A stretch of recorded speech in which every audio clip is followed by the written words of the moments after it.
Good afternoon, everybody. My name is Alex with INBOX25, Marketing Automation Made Easy.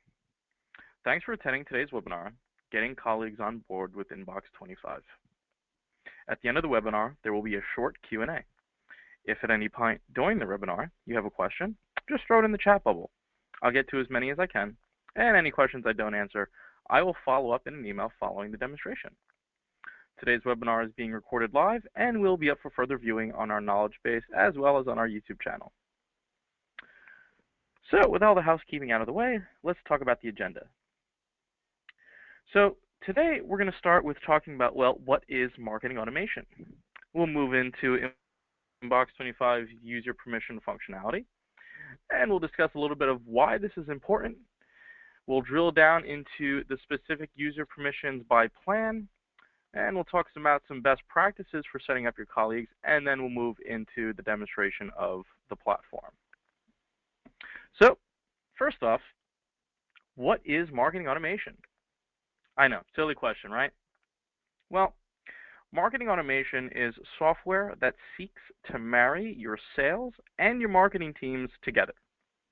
Your sales team will typically point the fingers at your marketing team for not providing either enough leads or enough qualified leads. The marketing team will point fingers at the sales team, indicating that the sales team isn't providing sufficient business intelligence to allow the marketing team to bring these leads, qualified or not, to the sales team's attention. The sales team would like to know when leads need attention, and the marketing team would like some input on what KPI, or key performance indicators, that would require the lead to be routed to the sales team. So let's take a look under the hood for our INBOX25 sub-user functionality. So we enable you to create unlimited INBOX25 sub-users and manage their permissions for any paid plan with INBOX25. With these permissions, you could feasibly have sales reps only able to view and interact with records assigned to them. You can also have your content marketing team create your marketing communications and test them, but not be able to send the emails. As the administrator, you can configure a wide array of permissions for your individual users, ranging from access to assigned records only, or blanket access to lists, to enabling specific tool access, whether it be Site Monitor, forms, scorecards, automations, etc. Here's a neat little screenshot of the users panel when you go onto your dashboard and go to manage your users, as you'll see during the demonstration. So why do it? How does this translate into INBOX25, but more importantly, your business model? Well, having your sales team using the analytics of the solution to look at reports and make recommendations to the marketing team on how to bring awareness and trust to your brand. The sales team can also identify paths leads typically take once they complete a specific activity, or in other words, the ability to identify KPI, or key performance indicators.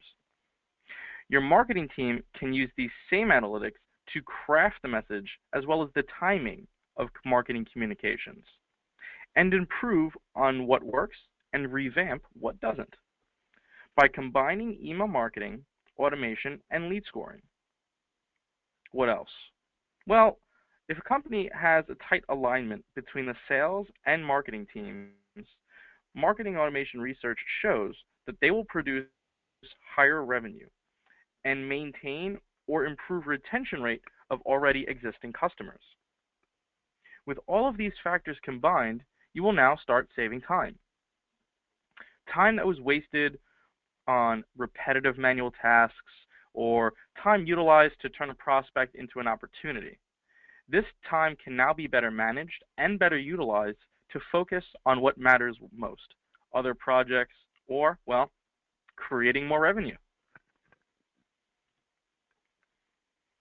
So, what permissions can you set in the INBOX25 platform to mirror the roles your team plays in growing your organization?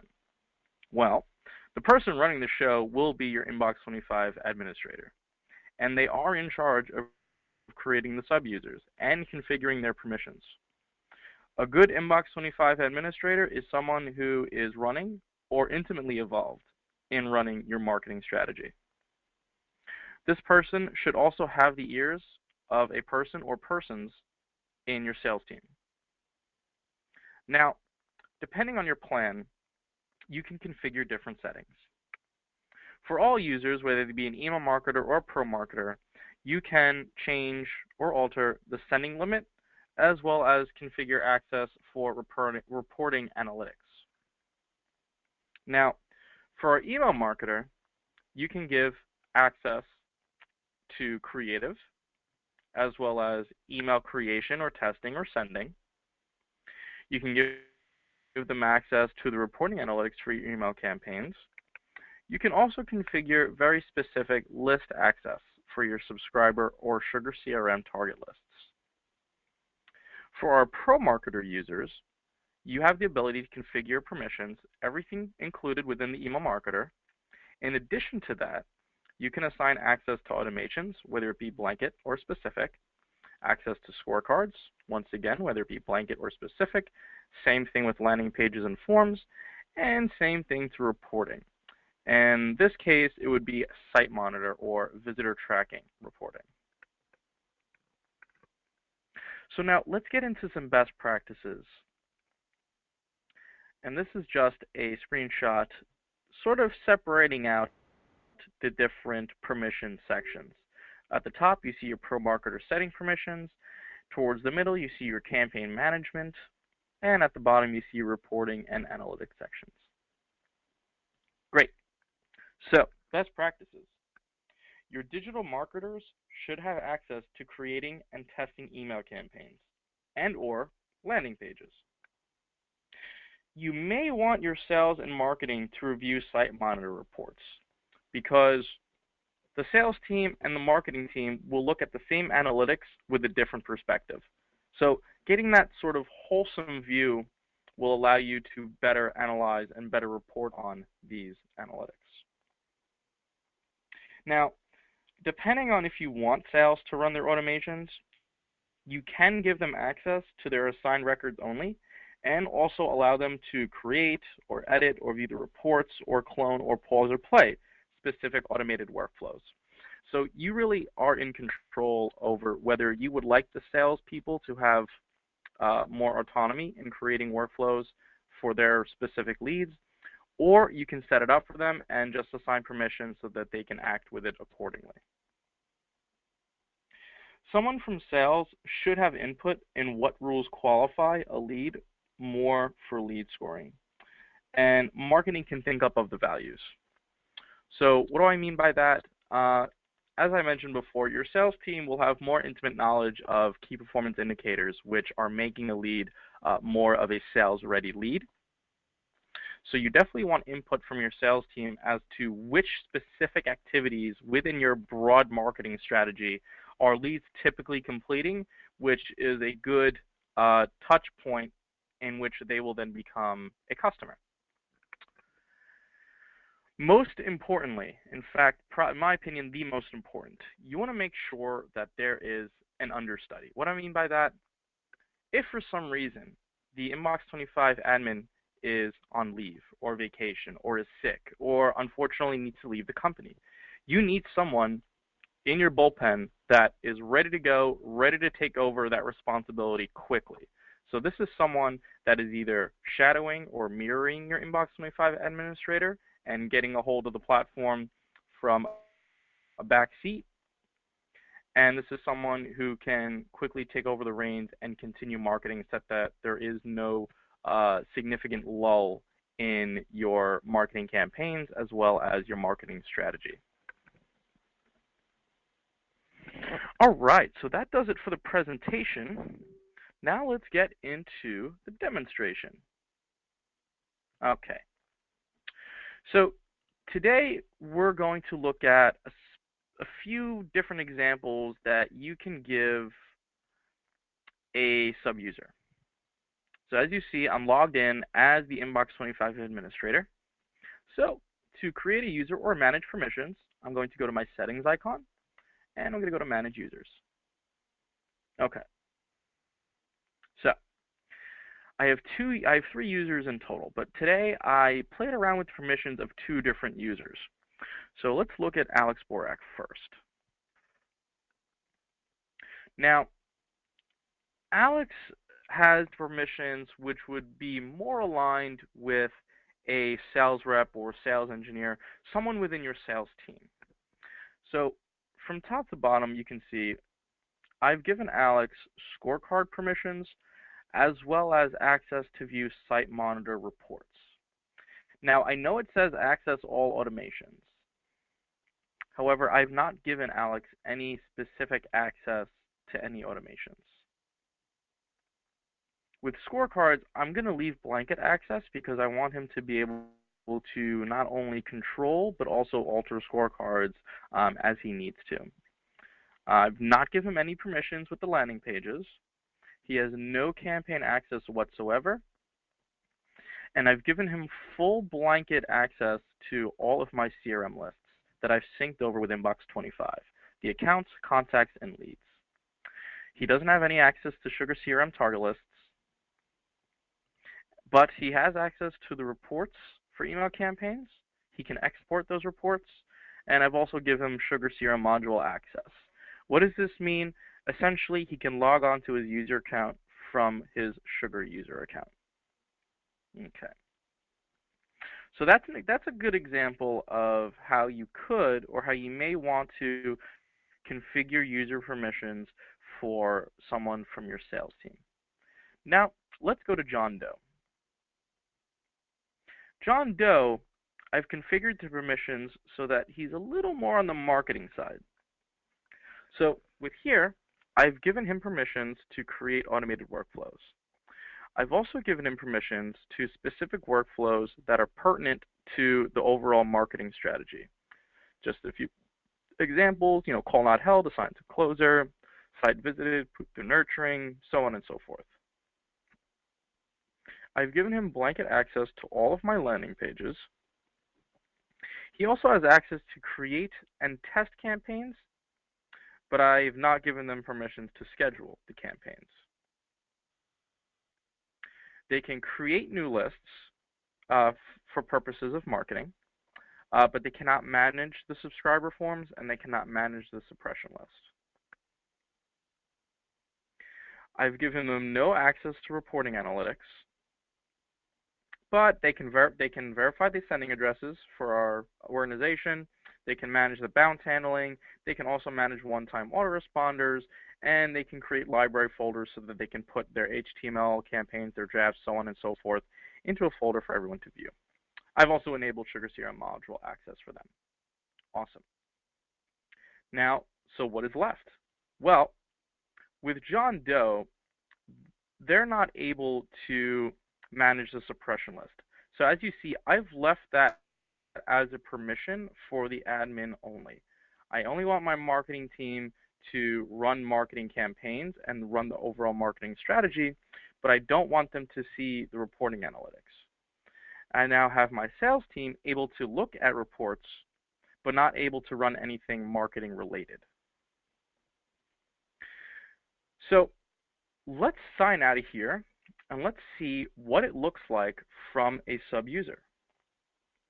So I'm going to log out, and I'm just going to quickly log in.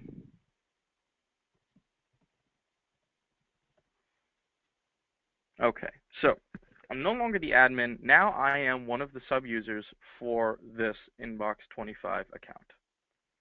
So if you recall, I have access to view site monitor reports as the sales engineer. So we'll go over to reports and site monitor. And let's view the visitor traffic for today. Okay, so I have a few people here. Awesome. So let's go into, I don't know, one of these leads. And I can still view the timeline report. Awesome, great. This person opened an email, they've been seen, they've been modified. All fine and dandy. Now let's go over to automation. Let's go to edit.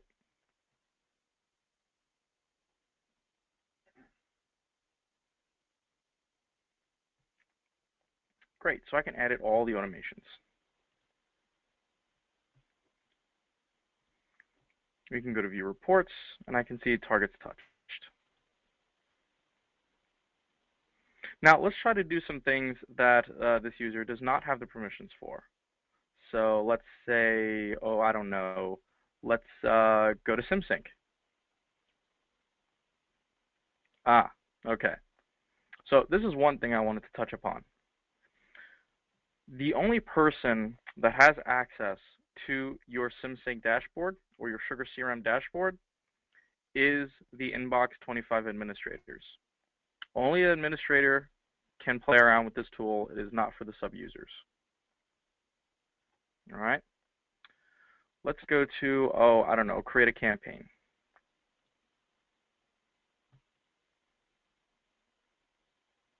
Oh, okay.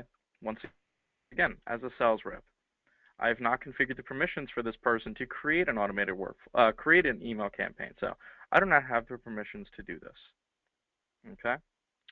So now let's switch off. Let's go to the marketing guy. Oops, let's try it again.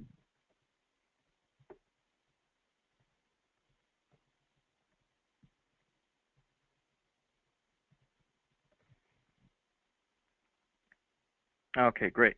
So now I'm logged in as the marketing guy. So if I wanted to, I don't know, create a scorecard, right? You see here, I do not have the permissions to do so. Typically, if you had the permissions, there would be a little button right here that says Add New Scorecard. Let's go to Site Monitor. Oh, look, as the marketer, I do not have permissions to view Site Monitor.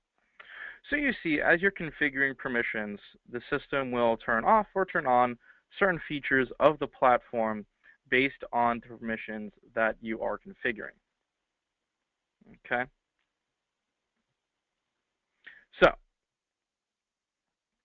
just to summarize today, why do you want to get colleagues on board with INBOX25?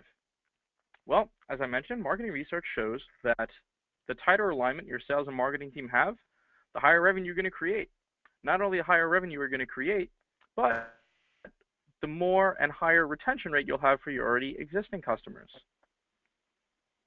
Not to mention the obvious, if you're delegating responsibilities out to your team and you are allowing them to share the workload with you, not only is this more of a team building exercise, but it's also creating a more stable environment for everyone to get their job done. So now let's go over some frequently asked questions.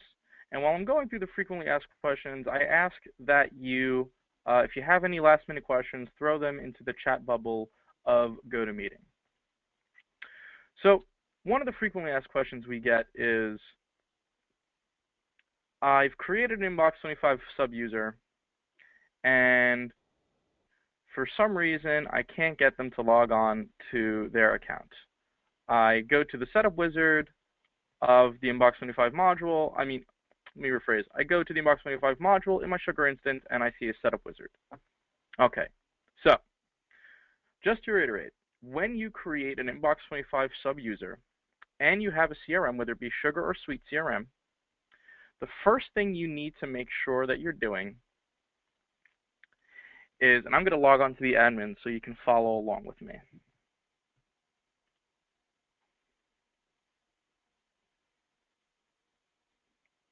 So when allowing a INBOX25 sub-user to log in through Sugar or Sweet CRM, you need to make sure at the very bottom of the permission settings that you check off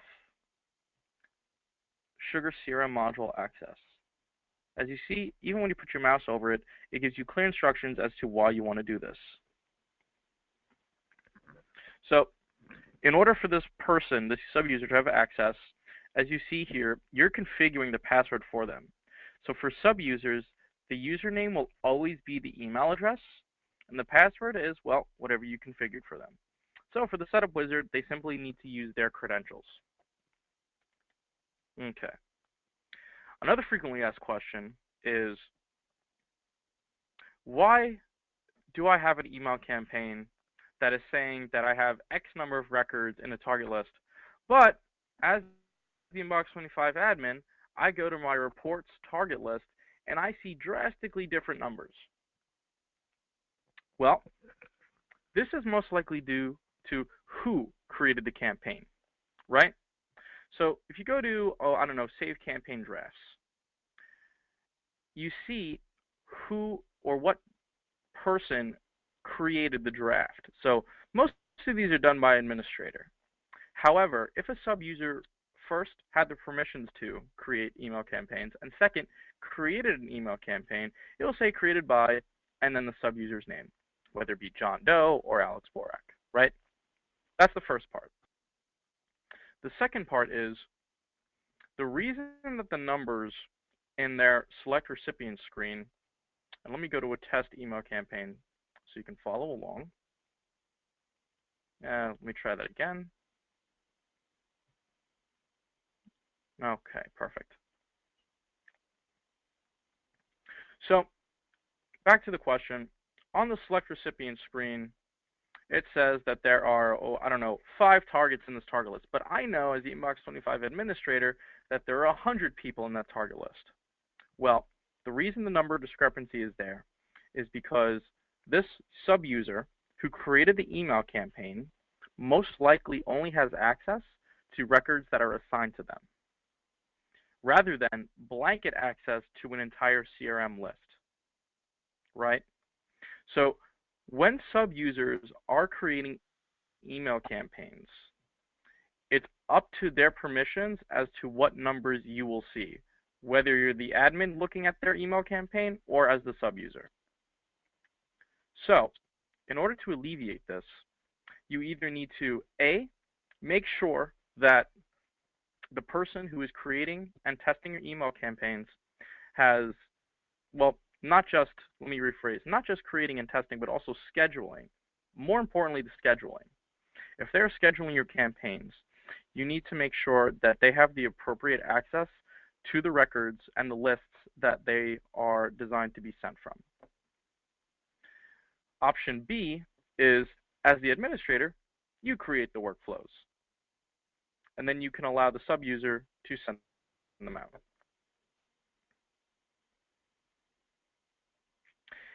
Another frequently asked question is, I've configured permissions for my user to, I don't know, create automated workflows.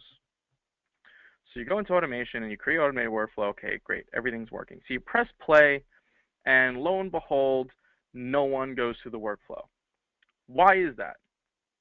Once again, if the workflow is being created by a sub-user, and they know for a fact that records should be moving through this workflow, you need to make sure, A, that the records are assigned to them that should be going through this workflow, and B, that they have the correct access to not only creating and editing and playing automated workflows, but also to the CRM list in which these records are being put through, whether it be leads or contacts or accounts. All right, there's one final frequently asked question, and that is, why does my SimSync not pick up on data in real time? Every time I run a manual sync, new data gets plugged into the Inbox25 platform, or data has been updated or changed. Well, this isn't necessarily an Inbox25 user permission issue as much as it is a user configuration issue.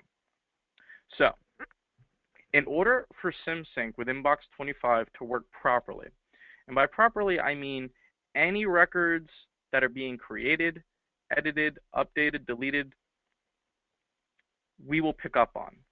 In order for this to work properly, every user of Sugar or Suite CRM that is creating, editing, updating, or deleting record data needs the Inbox25 module not only installed, but configured. Now, as a Sugar admin, if you install the Inbox25 module, it will be there for all of the other Sugar users that are not system administrators. All they simply need to do is log on to their sugar profile, go to the INBOX25 module, and configure it. What do I mean by configure? That when you click on the INBOX25 module, it brings you to your dashboard. If you click on the INBOX25 module and it's not bringing you to your dashboard, then you're most likely in the setup wizard. By completing the setup wizard, you have now configured the module for that sugar user account. Now, as a quick tip, if you do not want a particular sugar user the ability to use INBOX25, however, they are creating, they are editing, they are deleting record data within your Sugar CRM instance, there's a neat little thing that you can actually configure the module for that sugar user using your INBOX25 administrator credentials. However, as the sugar administrator, you can hide the module from that sugar user so that they'll never have access to use INBOX25. However, the module has been configured for their user account.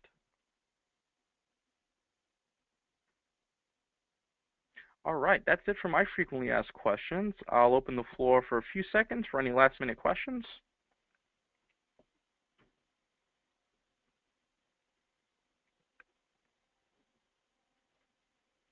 All right, it doesn't look like there's any last-minute questions, so just like to say, everyone, thank you for joining me on today's webinar, Getting Colleagues on Board with INBOX25.